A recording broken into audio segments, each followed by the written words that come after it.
Aujourd'hui, dans la richesse des différences, on parle d'orgueil versus la fierté, parce que c'est une subtilité des plus importantes pour te permettre d'accéder à une valorisation de soi. Donc, comment te comportes-tu lorsque tu es fier de toi? Est-ce que tu partages ta joie? Est-ce que tu restes discret ou discrète? Est-ce que tu te caches par respect pour ceux qui échouent? Est-ce différent lorsque tu as honte? Donc, c'est le sujet du jour. On entend des expressions comme s'enfler la tête, gonfler son ego, se vanter, péter de la broue, faire son frais, se gonfler d'orgueil. Son orgueil en a pris un coup. Ça va remettre son ego à sa place.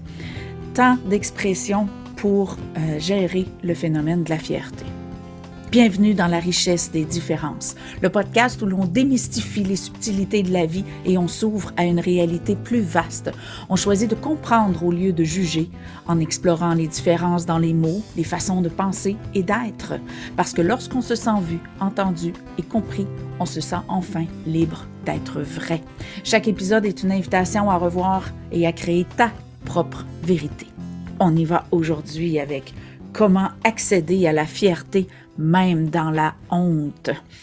Où est la limite entre fierté et orgueil? Parce que c'est souvent là que ça se passe.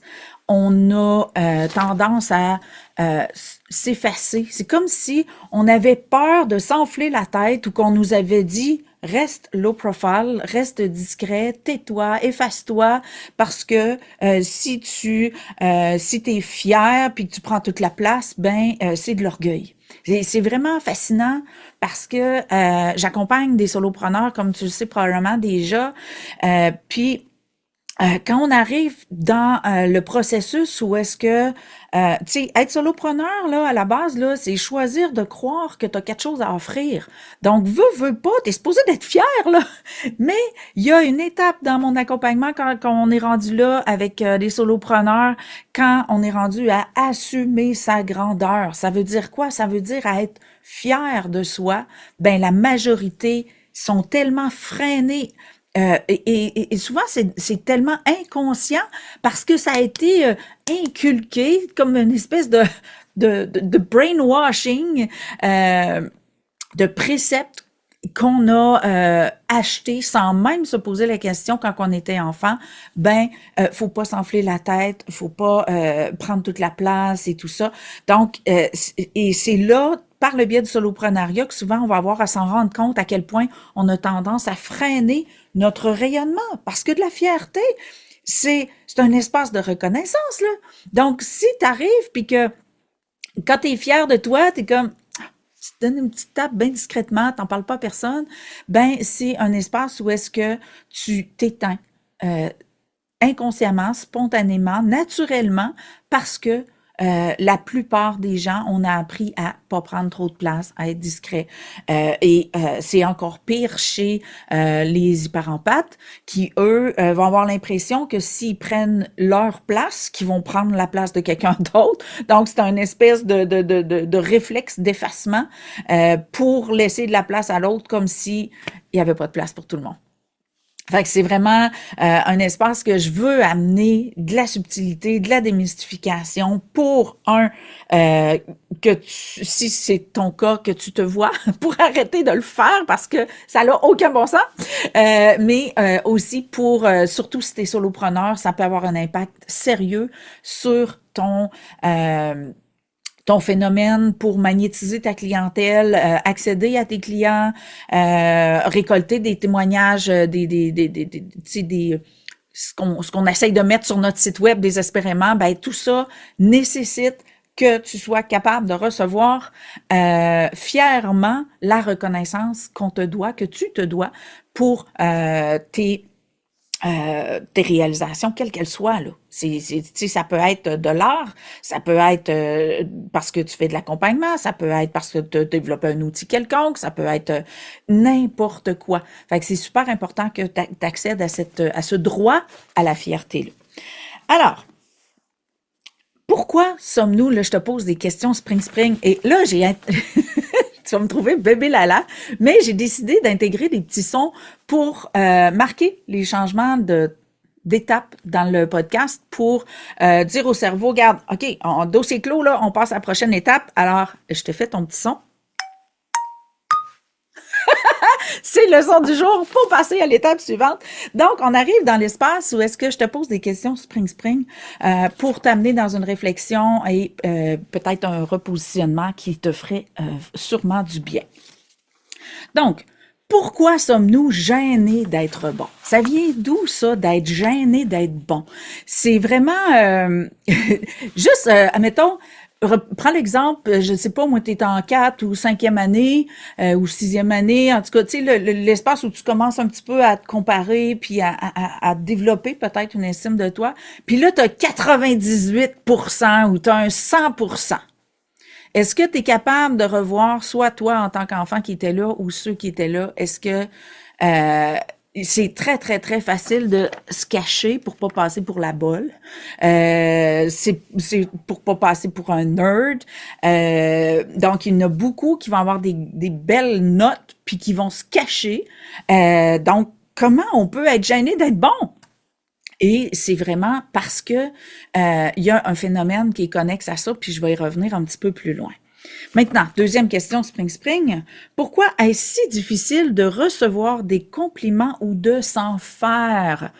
Et c'est vraiment drôle parce que récemment, j'ai vécu d'expériences où est-ce que j'étais allée voir un concert, puis il y avait un musicien que, tu sais, j'essayais de dire, waouh, c'était vraiment génial, c'était super, blablabla. Puis là, le musicien était comme, waouh, puis là, il était comme pas fier, puis il se jugeait, puis tu sais, se diminuait. Puis au lieu de regarder juste ses points forts, ben il regardait juste ses petites faiblesses. Donc il y avait comme un gros déséquilibre. Et là, tout à coup, je m'en vais voir un autre musicien, puis là, je dis, waouh, c'était tellement hot, c'était super génial. Et encore une fois, je suis comme emballée par sa performance et tout ça. Et là, il dit, waouh, merci beaucoup. Et là, j'avais comme une espèce de légèreté qui a coulé. J'ai fait comme, ah, ça fait donc bien du bien. Quelqu'un qui accepte de recevoir un compliment. Et ça a été plus fort que moi. Je lui ai communiqué mon ressenti. J'ai dit, waouh, ça fait donc bien du bien. Quelqu'un qui accepte de recevoir un compliment. Et il m'a répondu, ben, j'ai pas tendance à m'en faire ben. Donc, quand j'en reçois, je les prends le plus que je peux. Et j'ai trouvé ça tellement mignon, tellement inspirant parce que c'est vrai que c'est difficile. On n'a pas appris à se valoriser nous-mêmes, mais lui il avait compris qu'il fallait, tu sais, que c'était important d'y arriver, fait qu'il se pratiquait avec les compliments des autres. Fait que j'avais trouvé ça vraiment mignon. Puis ça m'a, tu sais, ça m'a amené, c'est comme si ça m'avait donné, préparé pour le tournage de ce matin, c'est comme si ça m'avait amené la subtilité que c'est vrai que c'est dur de se reconnaître à sa juste valeur. C'est dur d'élever notre estime de nous-mêmes parce que c'est comme notre façon de se mesurer, de se qualifier, de se quantifier, veut pas, ça se fait par comparaison. Puis malheureusement, c'est ça qui est plate, qui est dommage par rapport à la comparaison, c'est qu'on n'a jamais une comparaison identique à ce que nous sommes. Ça n'arrivera jamais. Il y a personne qui est nous. Il y a personne qui a vécu notre route. Il y a personne qui vit les mêmes challenges par rapport à s'améliorer, à performer ou peu importe. Donc, malheureusement, la comparaison n'est jamais pertinente. Donc, quand vient le temps de se valoriser, la seule valorisation pertinente, c'est de nous-mêmes à nous-mêmes. Et ben, il y a personne qui est au courant. Fait que c'est à nous d'arriver à nous croire dans notre comparaison de nous-mêmes. Et c'est pour ça qu'on va souvent entendre parler, lorsqu'on parle d'accompagnement, de coaching, de performance ou peu importe, on va souvent inciter les gens à se mettre un outil de mesure. Donc, quand on parle d'un SMART objectif, je ne sais pas si tu as déjà côtoyer cette appellation-là. Mais dans ça, il y a, dans SMART, là, le M, c'est mesurable. Donc, c'est important que lorsqu'on s'observe, lorsqu'on veut s'améliorer, ben c'est important de se mettre des espaces où est-ce qu'on peut mesurer notre amélioration, mesurer nos étapes, parce que quand on a un objectif, ben l'objectif, il peut être loin, là. Donc, il y a peut-être 10 étapes, mais il y en a peut-être 50 étapes pour atteindre notre objectif. Donc, si on n'est pas capable de voir chaque pas qu'on fait pour s'améliorer, pour avancer, ben comment on peut développer et nourrir notre fierté, quantifier, qualifier notre accomplissement, notre amélioration, notre progrès. Donc, c'est plus dur d'accéder à la valorisation si on ne peut pas mesurer que ce soit l'amélioration ou les pas qui sont faits pour cheminer vers. Donc, c'est vraiment des subtilités qui sont importantes à se donner, qui va nous permettre de nous valoriser et d'accéder à un espace de fierté totalement légitime. C'est ça qui est un petit peu que moi je trouve triste au niveau de la fierté, c'est que si tu touches à la fierté d'une façon quelconque, ça peut juste venir de l'intérieur, là. C'est juste toi qui sais. Donc, cette fierté-là est toujours légitime, qui est pas tout à fait la même chose par rapport à l'orgueil. On y revient plus tard. On passe à la question suivante. Je suis très bébé Lala. Donc, prochaine question, Spring. Comment est-ce possible d'avoir peur d'être trop fier? Donc, l'expression que je disais tantôt, s'enfler la tête, se gonfler l'ego, se gonfler d'orgueil. Pourquoi ce serait un problème? Tu sais, c'est vraiment, c'est fou. Est-ce qu'on peut être trop fier? Et souvent, ce que j'enseigne, que ce soit à mon école ou en accompagnement, quand je dis aux gens, observez-vous, écoutez-vous parler et tout ça, dès qu'on qualifie ou quantifie quelque chose, donc dès que c'est trop, OK? Dès que c'est trop, ça veut dire que tu as un standard qui a défini le trop, parce que à la base, c'est, OK? Dès qu'on dit que c'est trop ou que c'est pas assez, ça veut dire que c'est un ego, c'est une croyance, souvent amenée par une identité ou une comparaison ou une relation.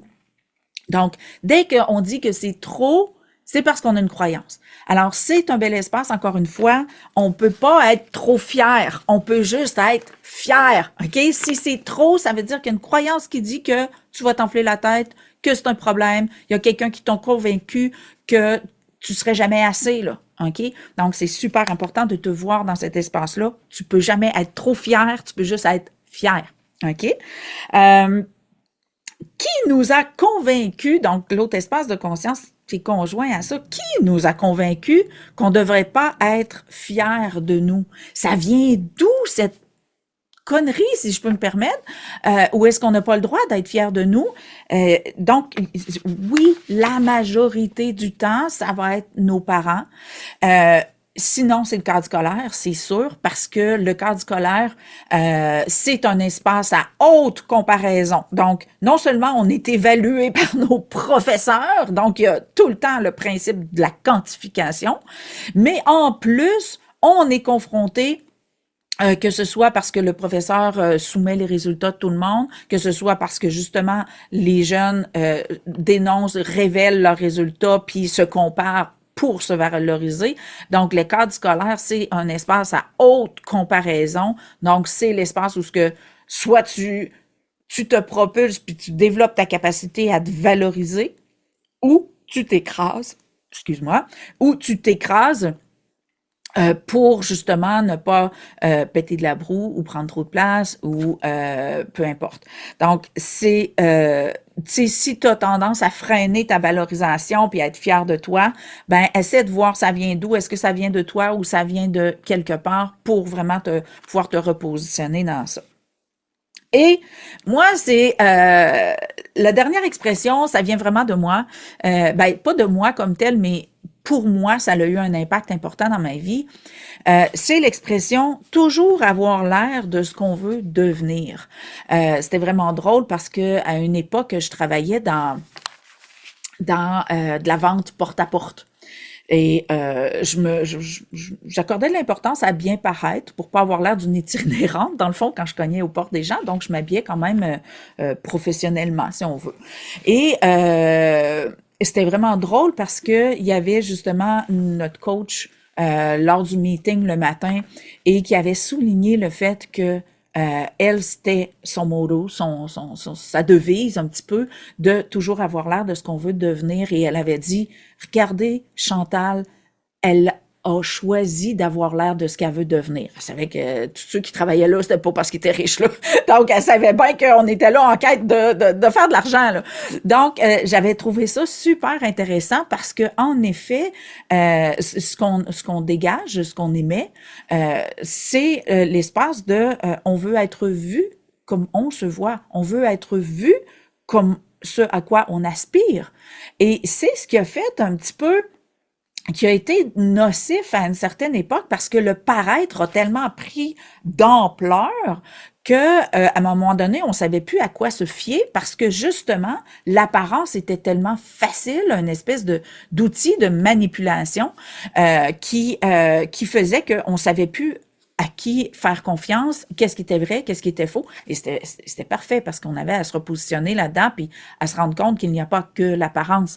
Mais à une époque, ça a pris tellement de place qu'il n'y avait que le paraître. Le dimanche matin à l'église, sur le perron, si t'étais pas bien mis, ben, t'étais pas un bon parent, t'avais pas des bons enfants, tu sais, il y avait comme, ça prenait une ampleur démesurée, le paraître. Et aujourd'hui, on est comme rendu dans l'opposé, où est-ce qu'on est en quête de garde, j'ai de l'air de ce que j'ai de l'air, puis je m'en fous de ce que j'ai de l'air parce que on est en train d'apprendre à toucher à l'espace où est-ce que regarde, moi, je sais ce que je vaux, puis c'est pas, tu sais, comme moi, ça fait des années, je me maquille plus, parce que je me disais, qu'est-ce que je cherche en me maquillant? Puis, tu sais, j'étais une enseignante d'authenticité, donc pour moi, de me maquiller, c'était comme, à qui j'essaye de faire croire que je suffis pas tel que je suis. Fait que, tu sais, et éventuellement, ben, quand j'ai eu les cheveux blancs, ben là, je me trouvais fade. Donc, je voulais pas me déguiser puis me maquiller pour arrêter d'être fade. Donc, j'ai coloré mes cheveux pour mettre de l'éclat parce que pour moi, je suis éclatante, je ne suis pas fade. Donc, c'est toutes des subtilités que de plus en plus aujourd'hui, on est conscient de l'impact de ce qu'on émet comme apparence, oui.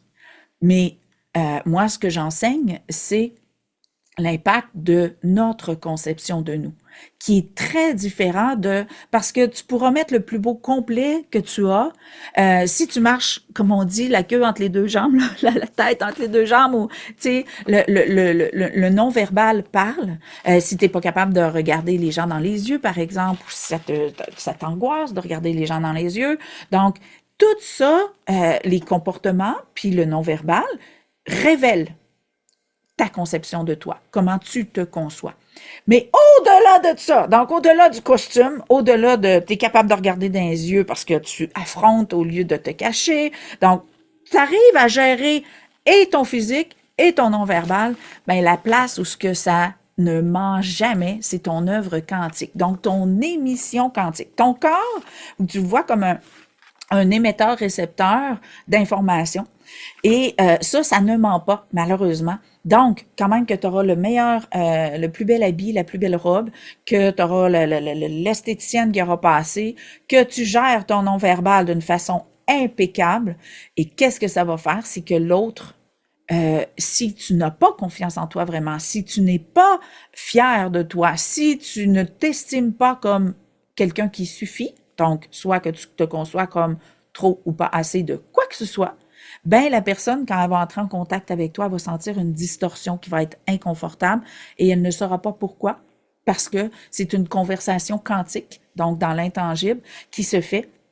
Et souvent, on se dit, ben voyons comment ça que ça marche pas. Ben c'est là que ça se passe, c'est dans l'échange quantique, l'échange vibratoire, qui ça ne peut pas mentir. Donc c'est pour ça que c'est si important que tu arrives à accéder à une fierté de toi pour être capable de te valoriser à ta juste valeur, qui va faire que l'orgueil n'aura plus sa place. Et c'est là que je veux te parler d'orgueil, parce que dans le fond, la différence, elle est très subtile. C'est pour ça que j'ai jugé pertinent de faire un épisode là-dessus, parce que je me suis rendu compte que si on ne comprend pas la différence entre la fierté et l'orgueil, on se prive de la fierté. Alors, pour suivre ma petite gorgée d'eau, on va refaire le petit bruit pour signaler qu'on passe à l'étape suivante de l'émission. Donc, comment moi, j'ai accédé à cette subtilité-là de l'orgueil versus la fierté? Et c'est vraiment, je l'ai dit dans plusieurs épisodes, je le dis souvent en réseautage, je le dis partout parce que je jouis de ma sortie de prison. J'ai été une prodigieuse hypocrite pendant 42 ans de ma vie. Ça veut dire quoi? C'est que j'avais réussi justement à me faire à croire, parce que c'est ça, dans le fond. Si on essaye de faire accraire à d'autres, ben, on se fait accraire à nous. OK? Donc, j'étais arrivée à me faire croire que j'avais confiance en moi, que j'avais une force incroyable, que j'étais solide, que je savais tout,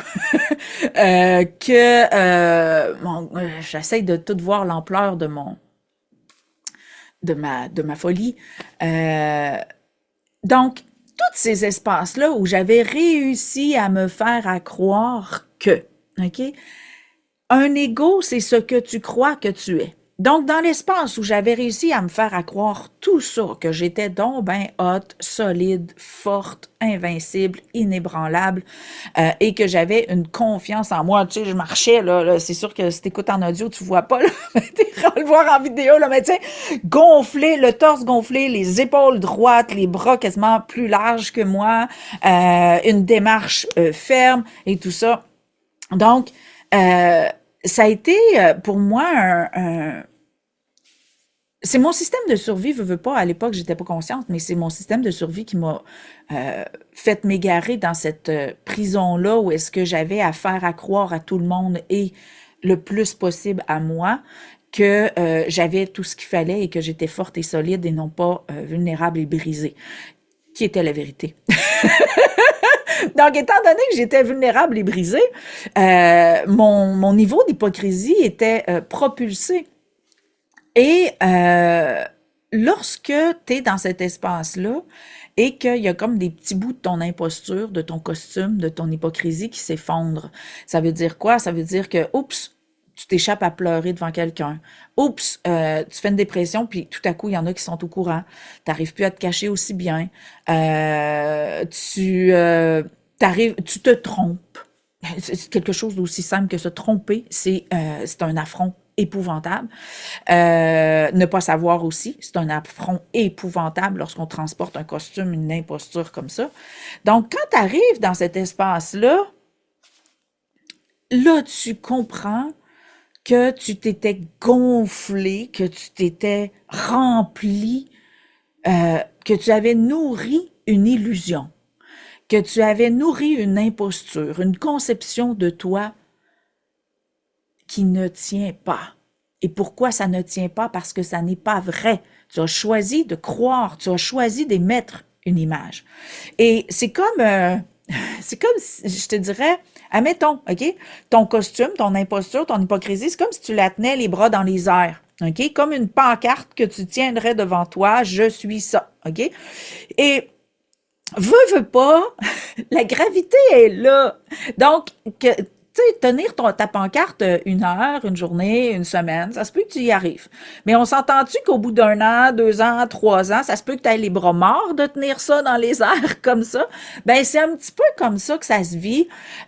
Et c'est comme ça, moi, que je l'ai vécu. Mon corps, mon hypocrisie est venue qu'à peser tellement lourd parce que plus tu transportes ton hypocrisie, plus tu transportes ton costume, ton imposture, plus tu te rends compte comment ça pèse pesant. C'est le syndrome de la goutte d'eau. Tu sais, la goutte d'eau, au bout d'une seconde, ça fait rien, mais au bout de quelques heures, elle fait mal comme un clou qui te rentrerait là, dedans. Là. Donc, c'est un petit peu ça. Puis, on n'est pas fait pour se faire accraire qu'on n'est pas ce qu'on est. Tu sais, et ce que j'ai appris par cet espace-là où est-ce que mon corps est devenu complètement dysfonctionnel, brisé et tout ça, tu sais, on appelle ça un burn-out. Ben, tu sais, dans le fond, je suis brûlée de ne pas être moi. J'ai besoin d'un out. pour sortir. J'ai besoin d'avoir le droit d'être moi. Et lorsque le corps crie à la liberté d'être, ben c'est vraiment pas confortable. Puis tu as le challenge de mais qu'est-ce que je vais devenir? Est-ce que je vais avoir le droit encore d'exister? Est-ce que je vais pouvoir encore avoir le droit d'entrer en relation avec des gens? Est-ce que ceux qui m'ont connu sous la forme que j'étais, est-ce qu'ils vont me lapider? Est-ce qu'ils vont me battre? Est-ce qu'ils me renier, m'abandonner? Tu sais, c'est un challenge vraiment pas confortable ou est-ce que tu choisis de faire ton coming out de toi-même? Et j'étais tellement pas ce que j'avais émis, j'étais tellement pas forte. La seule force que j'avais servait à me dire ta gueule, tais-toi et sois n'importe quoi sauf ce que t'es. C'est la seule force que j'avais était là. Donc parce que à l'intérieur de moi, je suis née hyper sensitive, hyper empathe. Donc c'est clair que j'avais une sensibilité. Si tu n'as pas écouté l'épisode sur la sensibilité, la fragilité, tu pourras aller l'écouter. Donc, j'explique vraiment la subtilité, mais surtout les bénéfices d'accéder à cette sensibilité-là, qui est notre espace naturel. Nous sommes des êtres sensibles. Donc, lorsque je me suis donné le droit d'être sensible, et je me suis redonné accès à ma vulnérabilité que j'avais fui parce que j'avais été meurtrie dans ma vulnérabilité. Quand j'étais petite, je me faisais bullier. Là, il y avait dans la rue où est-ce que j'habitais, il y avait 3 petites filles, 3 petites sœurs. Là. Puis et qui avait donc du fun à arriver à me faire pleurer, que ce soit en cachant mon vélo dans le cours parce qu'il y avait un gros chien puis ils savaient que j'avais peur du chien, que ce soit en choisissant de dire « Ah, viens chez nous! » puis en rouvrant pas la porte quand j'arrive. Donc, il faisait plein d'affaires. Puis, tu sais, c'était tellement des banalités, mais qui me faisaient me voir dans ma moumounerie, là, j'appelle ça à l'époque là, où est-ce que j'avais choisi de me cacher, ben c'était, je me trouvais donc ben moumoune. Donc une moumoune, c'est quelqu'un qui a aucun bon sens au niveau de, ça pleure pour rien, c'est fragile pour rien, ça capote pour rien. Donc c'est vraiment, j'avais fait de moi une moumoune, je m'étais définie comme une moumoune et pour moi, une moumoune ne pourrait pas survivre. Et donc, j'ai choisi progressivement de m'entraîner à me durcir, me blinder, me renforcer. Tu sais, c'est vraiment la maternité qui m'a sorti de là parce que, veux pas, tu sais, je tombe enceinte à 19 ans, là, fait que j'avais pas la maturité, puis j'étais encore dans un ego gros de même où est-ce que j'étais j'ai comme amplifié mon ego de devoir être solide parce que je pouvais pas offrir une moumoune comme mère à ma fille. Donc, tu sais, j'avais comme empiré ce phénomène-là d'hyper-solidité où est-ce que j'avais pas accès à ma sensibilité, ma fragilité, ma vulnérabilité. Euh, Fait tu sais, c'était vraiment... et j'ai élevé ma fille dans cet espace-là. Puis ma fille était autant, sinon plus sensible que moi. Donc, qu'est-ce que ça fait? J'ai essayé de la convaincre elle aussi qu'il fallait qu'elle soit pas ce qu'elle était, jusqu'à temps qu'on pète toutes les deux. Donc, et son pétage a même pas suffi à me réveiller, là. Ça m'a pris quelques années après, lorsqu'elle a explosé, elle, de son côté. Dans le fond, ça m'a même pas dit, hey, wake up, là, fais quelque chose. Ça m'a pris plusieurs années avant d'arriver à me donner le droit d'être vulnérable et sensible. Et à ce moment-là, veux pas par l'œuvre quantique, ben il y a une liberté d'être qui s'est installée chez ma fille comme par magie. Et donc, conjointement, on a renoué avec cet espace-là où est-ce qu'on a le droit d'être sensible et qu'on connaît non seulement la pertinence, mais l'utilité du pleur. C'est par le pleur qu'on goûte à un émoi. Puis un émoi, ça peut être un espace de fierté. Un émoi, ça peut être un espace de pardon. Le pleur a tellement de potentiel.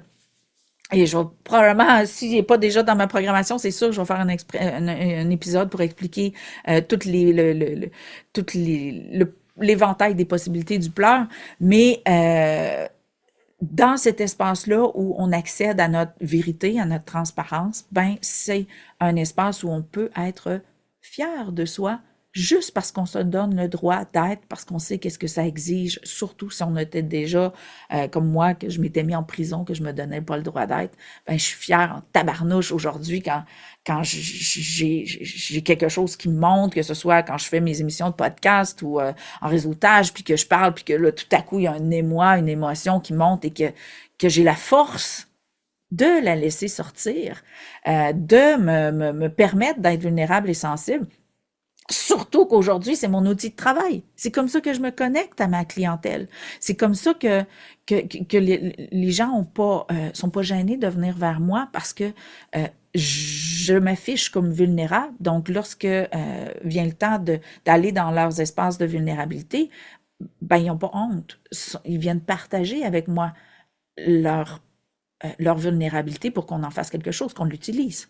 Donc, c'est vraiment un espace que j'ai dû découvrir progressivement. Ma fille m'a aidé dans ça.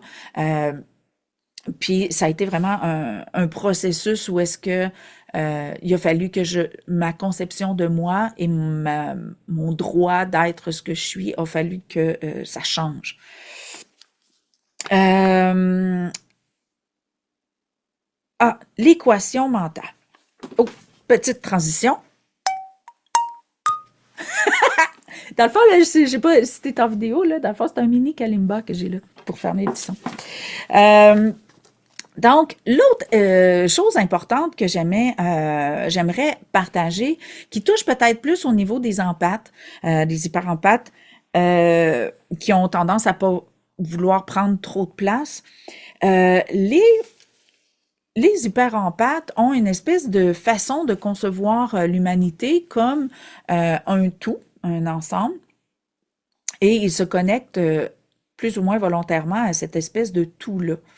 Et c'est comme si, lorsqu'on est trop ou pas assez, on devient dérangeant, un problème de trop, un trouble. C'est comme si on souillait, par notre conception de nous, on vient qu'on a l'impression qu'on souille un tout qui cherche à être beau, lumineux ou peu importe.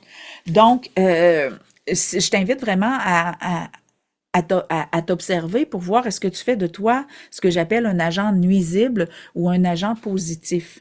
Et si tu es dans un ou l'autre, ben redonne-toi le droit d'être un agent libre. OK?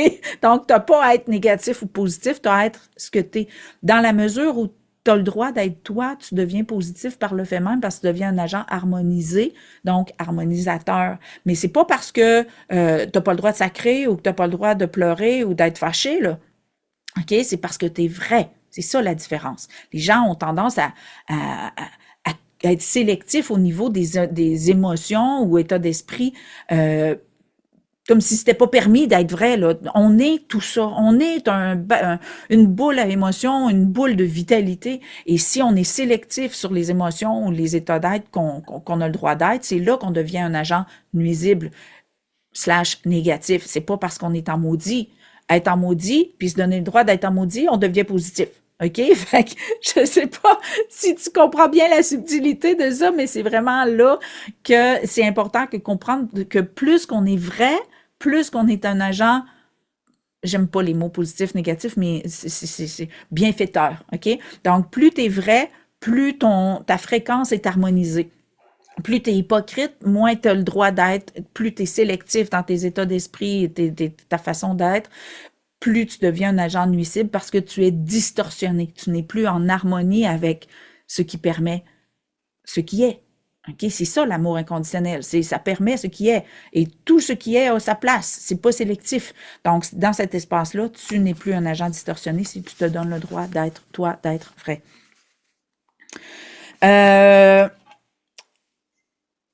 Transition par la vie au présent, le choix de croire en moi. C'est vraiment drôle. Je pense que j'en ai déjà parlé dans un épisode où est-ce que, tu sais, j'ai commencé à sortir de la toxicité de ne pas être moi, puis d'être une prodigieuse hypocrite par le biais de apprendre à vivre au présent. Et apprendre à vivre au présent. D'ailleurs, j'ai une émission qui s'en vient, je pense que c'est 16 ou 17 ou en tout cas très bientôt, il va y avoir un épisode sur la différence entre le présent, le passé et le futur. Euh, donc, quand j'ai appris à vivre au présent, j'ai comme compris que mon passé que je transportais, qui m'avait convaincu que j'étais trop ou pas assez, tout dépendant de l'espace d'évaluation, euh, et qui m'a permis d'utiliser ces espaces-là comme d'en faire d'autres choses. Qu'est-ce que j'ai appris sur moi? Pourquoi j'ai vécu ça? Pas pourquoi dans le sens, euh, euh, pourquoi ça s'acharne contre moi, mais pourquoi dans le sens, qu'est-ce que j'avais à apprendre? En quoi ça peut m'être utile? Donc, la vie au présent, c'est reconnaître le potentiel de ce qui est sans le juger. Et c'est comme ça que, quand je raconte dans mon premier livre, dans Confetti ta vie, quand je raconte comment je suis passée de victime à héros face à mon agression sexuelle, j'ai mis le doute pour permettre d'aller chercher un potentiel expérientiel. Donc, mon expérience n'a pas servi à me définir. Donc, parce que c'est sûr que j'étais pas fière, là. Donc, j'étais dans une honte incroyable. C'est sûr que j'étais dans la honte. Mais comment je suis devenue une héroïne? C'est que j'ai choisi de voir le potentiel. Et là, j'étais fière de moi en tabarnouche. Donc, comment on peut utiliser les espaces honteux? C'est en se valorisant. Donc, au lieu de se définir, on garde le focus, on ne regarde que ce que ça nous a apporté. Quelle différence! Parce que c'est pas pour rien que je parle de différence tout le temps, parce que les différences font une différence dans la vie. Donc, quelle différence ça l'a fait dans ma vie? Est-ce que j'ai juste changé d'identité ou j'ai développé un potentiel, j'ai pris conscience d'un besoin, j'ai pris conscience d'une limite, j'ai pris conscience qu'il fallait que je m'entraîne à communiquer, là. Il fallait que j'apprenne à dire non au lieu de figer. Donc, il y avait plein de choses que j'avais de potentiel que j'avais à faire, des prises de conscience que j'avais à faire. Donc, le pourquoi devient beaucoup plus nutritif, si on veut, quand on le pose dans pourquoi je l'ai vécu, qu'est-ce que j'avais à apprendre sur moi. Là, ça devient super intéressant d'aller dans cet espace-là. Donc, c'est par le biais de la vie au présent. Donc, si j'étais restée dans le passé, quand on vit au passé, on le vit dans le passé avec nos croyances du passé, avec notre identité du passé et on ne peut rien faire avec ça. Donc, ça devient super intéressant de le vivre au présent avec notre maturité d'aujourd'hui, nos compétences d'aujourd'hui. Parce que si on fait juste se retourner dans le passé, on ne peut pas voir ce qu'on a aujourd'hui. Tu sais, c'est comme dire quand j'étais à la petite école, je savais donc ben rien, puis de bougonner encore que tu savais donc ben rien à la petite école, ben t'as appris. OK, ben c'est pareil pour les expériences. Euh, et la grande transition pour moi, ça a été vraiment le soloprenariat. Puis c'est pour ça que j'ai fait une série d'entrevues que tu peux aller voir sont sur mon site web, sont sur ma chaîne YouTube dans une playlist spécifique. C'est les chroniques arrière-scène du soloprenariat. Parce que pourquoi j'ai fait ces chroniques-là, ces entrevues-là, c'est parce que je voulais que les gens comprennent que le processus, dans le fond, que moi j'ai découvert lorsque j'ai choisi de devenir solopreneur, c'est que devenir solopreneur, c'est inconsciemment. Il y en a qui le font consciemment, mais il y en a qui sont pas conscients de ce choix-là qui se fait. C'est choisir de croire qu'on a quelque chose à offrir. Et cet espace-là, c'est un espace de fierté. Mais ça s'expérimente par la honte. Et c'est là que ça vient nous titiller au niveau de notre orgueil. Parce que, OK, je vais vraiment comme t'illustrer la chose. Je décide de me partir comme travailleur autonome. La seule chose qui est vraie dans ce processus-là, c'est que je ne l'ai jamais faite. OK? Et bien sûr, comme tout ce qu'on n'a jamais fait, inévitablement, il y a des bonnes chances qu'on soit pas bon carrément, ou maladroit, ou qu'il y ait des bouts qu'on a plus de misère. Donc, qu'est-ce que c'est le soloprenariat? C'est choisir de croire qu'on a quelque chose à offrir et découvrir tout ce qu'on sait pas.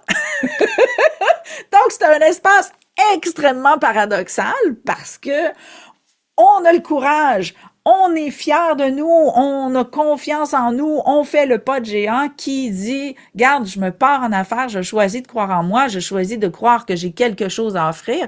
Mais ce qu'on oublie, c'est qu'on choisit de croire qu'on a quelque chose à apprendre avant tout. Et c'est pour ça que c'est un espace extrêmement difficile et que la majorité ne pousseront pas la chose au bout parce que soit ils se limitent à offrir un produit ou un service et ne conscientisent pas que peu importe le produit ou le service qu'ils offrent, ils offrent avant tout eux. Et c'est pour ça que j'ai développé l'approche du marketing quantique en 2019 parce que le soloprenariat, je fais un épisode là-dessus aussi qui s'en vient, le soloprenariat, c'est une zone pratiquement de développement personnel en quelque sorte. C'est une zone où est-ce qu'on apprend à se connaître, qu'on est conscient de nos blocages, puis qu'on développe l'humilité d'évoluer, de se découvrir, puis d'apprendre. Donc, c'est l'espace par excellence d'expérimentation de toutes les émotions possibles et imaginables de façon prévue et imprévue. Et qu'on fait le choix à tous les matins de rester comme des fous. C'est vraiment incroyable, là, cet espace-là. Fait que si on n'est pas capable de nourrir de fierté ce choix-là qu'on fait à tous les matins, de continuer sans savoir jusqu'où ça va aller, sans savoir quelle une pataraffe en Europe, je ne sais pas si on dit ça, mais en tout cas, quelle montagne russe qu'on va expérimenter, quel inconfort, dans le fond, qu'on va expérimenter. Donc, on doit être fier de ça. On doit être fier d'avoir le courage de continuer, de savoir qu'on s'en va dans une zone totalement inconnue, remplie de surprises, de déceptions et de honte. Et je dis toujours, quand la honte est recouverte d'amour, de cremage d'amour, ça s'appelle l'humilité. Et une coche au-dessus de l'humilité, il y a la fierté. Parce que si on arrive, parce qu'il faut arriver à la mettre, sa couche de crémage d'amour là, par-dessus la honte, là. Ça, là, ça demande énormément c'est un choix qui se fait pas facilement, là. Donc, tu dois arriver à voir que chaque fois que tu te trompes, que tu fais un échec, si tu arrives à mettre le crémage d'amour sur ta honte, tu dois être fier de toi. Parce que il y a juste toi qui vois ta honte peut-être, mais il y a juste toi qui vois ton choix de continuer à t'aimer dans ça. Il y a juste toi qui vois ton choix de continuer dans ça. Donc, tu dois nourrir ta fierté parce que tu te donnes de la valeur en te voyant. Tu te donnes de la valeur en te comparant à hier et aujourd'hui. Et c'est là que tu vas arriver à élever ton estime de toi et que tu vas goûter à l'espace où est-ce que tu vas sentir, tu vas vivre la différence entre la fierté et l'orgueil. Parce que la fierté ne peut venir que de l'intérieur, tandis que l'orgueil, c'est de nourrir une version de toi, c'est nourrir une conception de toi, c'est faire croire à toi ou à d'autres ce que t'es. C'est ça l'orgueil. L'orgueil, quand il est piqué, quand il est déçu, c'est parce qu'on n'est pas arrivé à se faire croire ou à faire croire à d'autres qu'on est quelque chose qu'on n'est pas. L'orgueil est déçu lorsque l'orgueil est touché et l'orgueil est atteint lorsqu'on n'a pas réussi à tenir l'affiche qui promouvoit notre imposture. Donc l'orgueil, pourquoi on est si émotif? Parce que c'est l'effondrement d'une illusion, l'effondrement d'une conception de nous, l'effondrement d'une imposture qu'on espérait qui ne s'effondre jamais. Donc, c'est vraiment ça la différence entre l'orgueil. C'est on se gonfle d'une identité qu'on espère, mais en laquelle on n'est pas. Et lorsqu'on est capable de s'aimer dans l'effondrement de l'orgueil, donc de l'imposture, c'est là que la fierté peut naître. Donc, c'est pour ça que pour moi, c'était important d'amener la différence entre les deux. C'est une façon de se voir. C'est pour ça que j'enseigne la lucidité identitaire, parce que si tu ne te vois pas dans ton imposture qui gonfle ton orgueil et que tu t'effondres, et que tu sais pas que tu as l'option de t'aimer dans ton effondrement, que tu sais pas que tu peux être fier de toi d'arriver à t'aimer dans ton espace de honte, tu t'en vas où? Tu t'en vas dans l'espoir de toujours arriver à ne pas être ce que tu es. Et pour l'avoir fait, je sais ce que ça l'exige de se retrouver dans cet espace-là où est-ce que l'effondrement va arriver un jour ou l'autre et qu'on le sait. Et le jour où est-ce que j'ai plus eu besoin de me cacher, c'est vraiment fascinant parce qu'il y a des gens qui viennent me voir. Pourquoi on se sent aussi bien à côté de toi? Parce que je sais pas ce que tu vas faire de moi, mais je te donne le droit de faire de moi ce que tu veux. Parce que j'ai plus besoin de toi pour confirmer ou infirmer ce que j'essaye d'être. J'ai choisi d'aimer ce que je suis, peu importe ce que je vais être. Donc, cet espace-là où moi, je sais ce que je fais de moi, je suis honnête envers moi dans ma conception de moi, du moins du mieux que je peux être lucide, mais je suis vraie. Donc, au départ, je me cache pas. Et si je suis capable, si j'ai été capable de m'aimer dans des espaces extrêmement monstrueux, là, si tu as lu mon deuxième livre, tu vas voir que j'ai été méchante, inconsciemment, involontairement, mais le résultat était le même. Donc, j'ai été monstrueuse à une époque. Et si je suis arrivée à m'aimer en tant que monstre, puis que toi, tu fais de moi un autre bébite terrible, ben, je vais m'aimer pareil. Donc, c'est pour ça que lorsque tu choisis de t'aimer, peu importe ce que tu es, peu importe ce que tu fais de toi, peu importe ce que tu arrives à être ou pas, il y a une fierté à aller chercher dans je me permets d'être ce qui va me permettre de découvrir ce que j'ai envie d'être. Parce que quand tu n'as jamais essayé, tu sais, moi, quand j'ai été monstrueuse, là, est-ce que j'ai choisi d'être monstrueuse? Non. Je suis allée dans un espace que je connaissais pas. Je me suis égarée, je me suis échappée, je suis tombée dans un tunnel inconnu où est-ce que j'ai découvert que, mon Dieu, mon système de valeurs est donc bien rendu bas pour que j'arrive à agir de la sorte. Donc, comment j'ai pu arriver là? Je ne me connaissais pas et j'ai cru que ça ne m'affecterait pas alors que mon système de valeurs était encore là. Et je sais que je ne referai jamais ça. Et je suis contente de l'avoir faite parce que non seulement je me connais et je sais ce que je ferai plus, mais je sais que tout ce que ça m'a pris 16 ans à me pardonner cette connerie-là. 16 ans! Donc, je sais ce que ça m'a pris pour me pardonner ma monstruosité. Je sais le mal que ça m'a fait de me concevoir comme un monstre. Et je sais ce que ça m'a pris pour me dire, je suis capable de m'aimer même en ayant été un monstre. Même si aujourd'hui, je sais que c'était pas de la monstruosité parce que c'était pas volontaire, c'était de l'ignorance, c'était de la détresse profonde.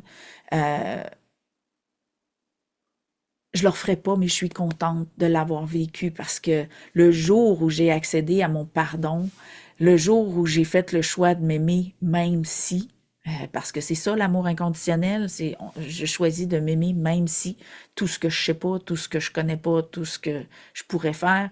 Donc, l'espace où on arrive à s'aimer même si,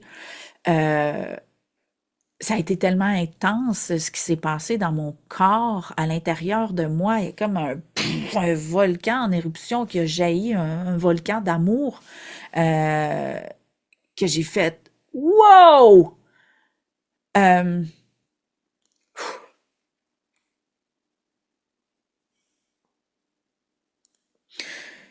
autant que autant que je savais pas que je pouvais me détester, autant que je savais pas à quel point je pouvais m'aimer.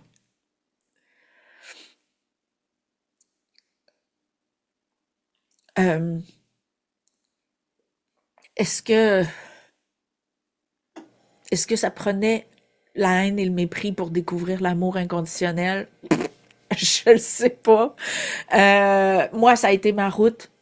Je te souhaite d'accéder à ça euh, plus facilement. Ou du moins de ne pas te torturer pendant 16 ans. Un an, c'est assez. Euh, mais la chose que j'ai compris, puis qui a aidé à justement trouver l'axe de mon podcast, c'est que tout ce à quoi on touche, tout ce qu'on conscientise, tout ce qu'on vit est accessible que par la différence. Si j'avais pas touché à la haine puis au mépris, est-ce que j'aurais été capable de toucher à autant d'amour? Je le sais pas. Je vais être honnête avec toi, je le sais pas. Mais c'est la logique même. J'en parle dans mon deuxième livre, Et si Dieu était matière, que si tu arrives dans une pièce blanche où tout est blanc, tu es blanc, tout est blanc, tu ne verras rien. Même si la pièce est pleine de meubles, de quoi que ce soit, puis tu ne verras rien. Donc, tout ce qui est accessible par une différence. Donc, que ce soit une différence émotionnelle, identitaire, relationnelle, dans le fond, c'est expérientiel. On doit vivre l'expérience de la différence pour être capable de toucher à quoi que ce soit. Et moi, c'est dans les bas-fonds de la honte, de la haine et du mépris, de la culpabilité, que je suis allée toucher à l'amour de moi. C'est fou. C'est tellement paradoxal, puis je te souhaite pas d'aller toucher le fond. Je suis vraiment curieuse de savoir comment on peut toucher à cet amour-là. Puis c'est vraiment impressionnant parce que le seul autre amour aussi fort que j'ai touché dans ma vie, c'est l'amour de mon homme, de mon conjoint. Ça me, ça me touche de te partager ça. C'est la première fois que j'en parle. Euh, Mon chum, ça a été vraiment un processus particulier. Puis je sais pas pourquoi je parle de ça. Je sais même pas si ça a à voir avec l'orgueil ou la fierté. Je m'en fous, j'ai envie de te parler d'amour. Euh, Quand j'ai connu mon chum, mon estime de moi était... la monstruosité venait de se produire, ça faisait même pas un an ou deux, là. Donc j'étais dans un espace où mon estime de moi était très, très, très, très, très, très, très, très, très basse. Et tu sais, mon chum a choisi de m'aimer, puis je trouvais ça fou. Puis progressivement, tu sais, j'ai appris à l'aimer, tu sais, et l'amour a comme pris de l'ampleur progressivement. Ça fait 21 ans aujourd'hui qu'on est ensemble. Puis c'est comme si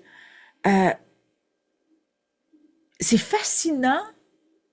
Tu sais, puis j'ai comme des, tu sais, je sais pas, c'est peut-être des vagues à peu près aux 3 ans, ou je sais pas, des fois c'est peut-être au bout d'un an, des fois c'est peut-être au bout de 5 ans, je sais pas.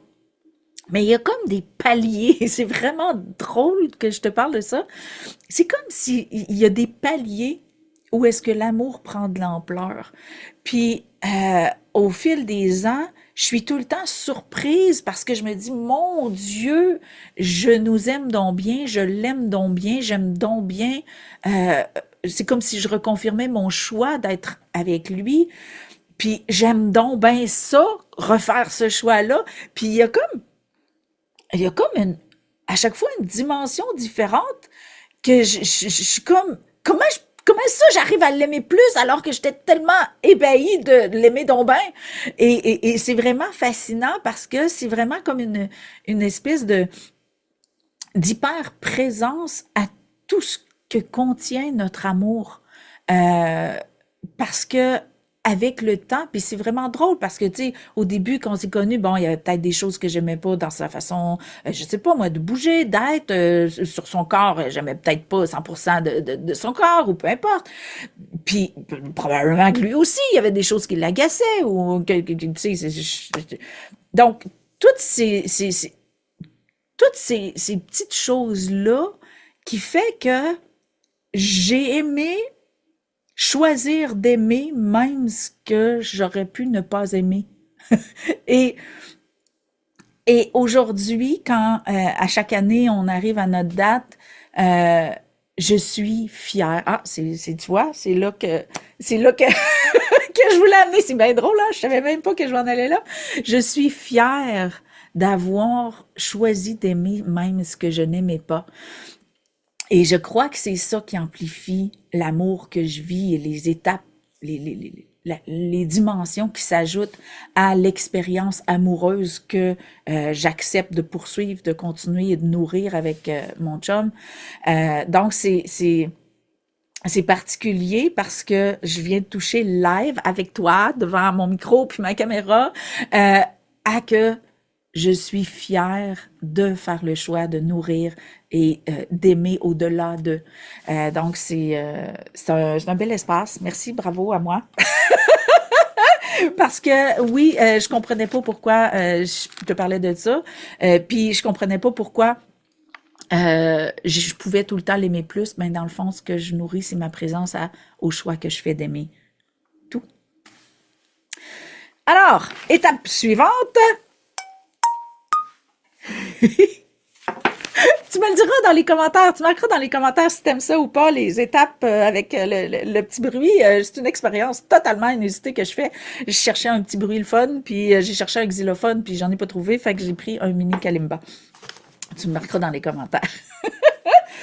Alors, je t'amène concrètement, clairement et le plus résumé possible la différence entre la fierté et l'orgueil pour que ça devienne une zone concrète pour toi et que tu enfin accèdes à ton droit à la fierté et que tu rayonnes de tout ton potentiel émetteur, de la richesse que tu choisis d'aimer, de reconnaître en toi. Donc, la fierté. La fierté ne peut venir que de l'intérieur parce qu'elle est basée sur la reconnaissance de soi. OK? C'est aussi simple que ça. L'orgueil. L'orgueil naît d'une conception de soi, donc c'est identitaire et relationnel, bien sûr, donc et relatif, car c'est nourri par un ego issu de la comparaison. Et pourquoi c'est si fragile, un orgueil? C'est que ça peut s'effondrer n'importe quand. Et ça, on le sait, consciemment ou inconsciemment, il y a quelque chose à l'intérieur de nous qui connaît l'imposture et que ça sait que ça peut s'effondrer. Donc, ça crée beaucoup d'insécurité, beaucoup de distorsions vibratoires et c'est ce qui fait que les gens vont moins venir vers nous. Donc, pour un solopreneur, c'est super important de sortir de là parce que ça fait fuir la clientèle. Donc, lorsqu'on parle d'être blessé dans son orgueil, c'est parce que ça vient de la comparaison. Donc, c'est parce qu'on se quantifie de trop ou pas assez. OK? Donc, c'est vraiment, si tu veux, si tu te vois, tu te constates blessé dans ton orgueil, c'est que tu es sous l'emprise d'un ego, donc une conception de toi, consciente ou pas. T'es fragilisé dans, tu croyais être quelque chose, t'espérais être quelque chose, donc t'es dans une imposture qui vient de s'effondrer, donc t'es réactif, t'es blessé dans ton orgueil. Donc, j'explique souvent que lorsqu'on vit des émotions, c'est la confrontation entre deux réalités. Ben, c'est un petit peu ça. Un ego, c'est rempli de croyances, tandis que quand les croyances s'effondrent, une imposture s'effondre, une conception de soi s'effondre, c'est là que l'émotion va surgir, donc on va soit être agressif, parce que ça vient de la comparaison, il y a de la mesure dans ça, de la quantification. Donc, pour nourrir ta fierté, tu pars de toi et ça va être beaucoup plus confortable.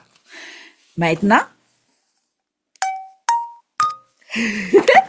challenge le incitatif d'intégration.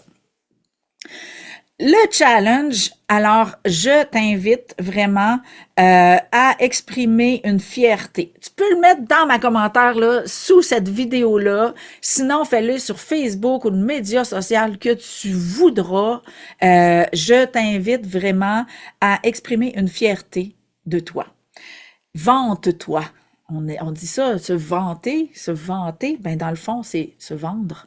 Donc, vends-toi avec amour et reconnaissance. Donc, je t'invite vraiment à exprimer une fierté, te valoriser publiquement, là, OK? Donc, un commentaire sur la vidéo, j'aimerais vraiment ça parce que ça va on va tous partager nos petites fiertés, mais ça peut être, là, tu sais, si tu veux pas le faire sous cette vidéo-là, tu peux le faire sur Facebook, on s'en fout, là, ou le média social que tu voudras, mais je t'invite vraiment à le faire pour vivre cette liberté d'être là, que tant qu'on l'a pas vécu au moins une fois, on peut pas y prendre goût, on peut juste en avoir peur. Donc, vis-le au moins une fois. C'est un challenge officiel que je te lance de te valoriser, de te vanter et d'être fier de toi publiquement.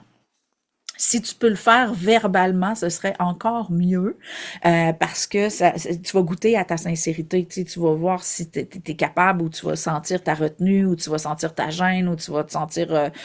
tu vas sentir où est-ce que ça coince. Donc, de le faire verbalement, je t'encourage vraiment.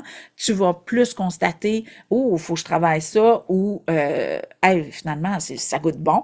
Donc, cet espace-là, tu vas plus goûter dans ton corps si tu le fais verbalement à voix haute. Tu peux le faire devant le miroir, devant n'importe qui, mais fais-le. Et si tu n'as pas l'occasion de le faire verbalement, ben fais-le au moins par écrit ou peu importe. Donc, vante-toi, vends-toi avec amour et reconnaissance. C'est le challenge du jour.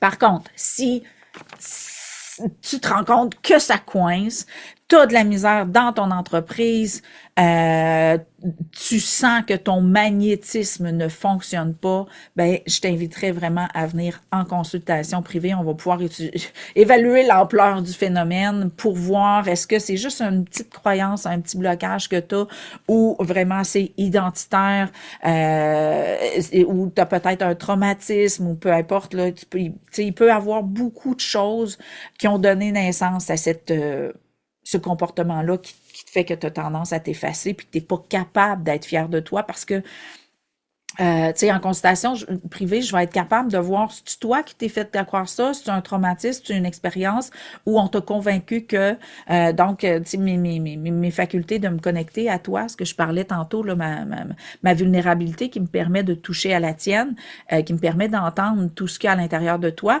ben, en consultation privée, je vais être capable d'aller toucher l'essence de ton inaptitude, donc ton incapacité à te faire briller, te mettre de l'avant, à rayonner et tout ça. Donc, ça, c'est vraiment plus en consultation privée que je peux t'aider avec ça. Donc, tu peux prendre un rendez-vous là, sur gorendez-vous.com/Chantal. Tu vas pouvoir prendre un rendez-vous ou un appel découverte. Je vais pouvoir te guider aussi, là, c'est vraiment comme tu le sens, mais c'est le genre de choses avec lequel je peux t'accompagner en consultation privée. C'est ce qui termine la conclusion, mais il nous reste le bonbon du jour, le mantra. Donc, comment pouvoir te repositionner dans la différence entre fierté et orgueil? Je te donne le mantra du jour. Puisque je suis la seule personne qui sait vraiment ce que cela me demande de progresser, je me donne le droit d'être fière de moi et d'exprimer ma joie et ma valeur à chaque pas. Donc, je répète, puisque je suis la seule personne qui sait vraiment ce que cela me demande de progresser, je me donne le droit d'être fière de moi et d'exprimer ma joie et ma valeur à chaque pas. C'est mon mantra de la semaine pour te permettre d'accéder à la fierté de la façon la plus saine possible. Et on se voit la semaine prochaine avec l'épisode 15 où est-ce qu'on va parler de la différence entre penser et créer. Ça, là, je sens que je vais m'amuser avec ça, solide. Alors, je te remercie pour ta présence, ton écoute. Bien sûr, je t'invite à partager. Et il y a autant tu peux mettre des commentaires sous la vidéo qu'aller sur le formulaire La richesse des différences si tu veux me contacter personnellement ou secrètement là, sur larichessedesdifférences.ca, tu as un formulaire que tu peux me contacter et partager, bien sûr, parce que la fierté, on devrait tous avoir le droit d'accéder à ça. Je crois sincèrement que ça peut aider un maximum de gens. Je te remercie à l'avance pour tes partages et tes commentaires. Et si tu réponds au petit challenge, ben ça va me faire encore plus un petit velours dans mon cœur. Alors, je te souhaite une excellente semaine. On se voit vendredi prochain. Bye bye.